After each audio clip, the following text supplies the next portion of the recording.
బన్నీ కావచ్చు, వెంకట్ కావచ్చు, అశ్విన్ దత్ గారి అమ్మాయిలు, లేకపోతే వాళ్ళ అల్లుడు నాగ వైష్ణవ్ కావచ్చు, వీళ్ళందరూ యంగ్ ఏజ్లో కాలేజ్ డేస్లో ఉన్నప్పటి నుంచి వీళ్ళందరూ నాకు తెలుసు. ఈరోజు గొప్ప డైరెక్టర్లుగా, గొప్ప నటులుగా, గొప్ప ప్రొడ్యూసర్స్గా నవీన్ ఎర్నేని లాంటి పెద్ద ప్రొడ్యూసర్స్ అందరూ కూడా మా యువమిత్రులందరూ ఈరోజు ఈ పరిశ్రమలో రాణించడం, ఈరోజు వాళ్ళందరినీ వేదిక మీద నుంచి అభినందించడం చాలా సంతోషకరమైన సందర్భం. అదేవిధంగా ఈ కార్యక్రమం అద్భుతంగా నిర్వహించడమే కాదు, నేను ఒక్క మాట ఈ వేదిక మీద నుంచి సినీ ప్రముఖులందరికీ కూడా చెప్పదలుచుకున్నాను.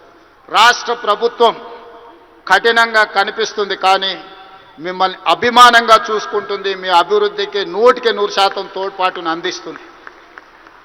ప్రభుత్వం నడిపేటప్పుడు కొన్ని నిర్ణయాలు తీసుకున్నా అది మిమ్మల్ని ప్రోత్సహించడానికి, మిమ్మల్ని అభినందించడానికి, మీకు సముచితమైన స్థానం కల్పించడానికే ఈ రాష్ట్ర ప్రభుత్వం ప్రయత్నం చేస్తుంది. ఈరోజు ఈ వేదిక మీద నుంచి తెలంగాణ రైజింగ్ 2047కు ఒక ప్రత్యేకత ఉన్నది. ఈ దేశానికి స్వతంత్రం వచ్చే 100 సంవత్సరాలు 2047లో మనం పూర్తి చేసుకోబోతున్నాం.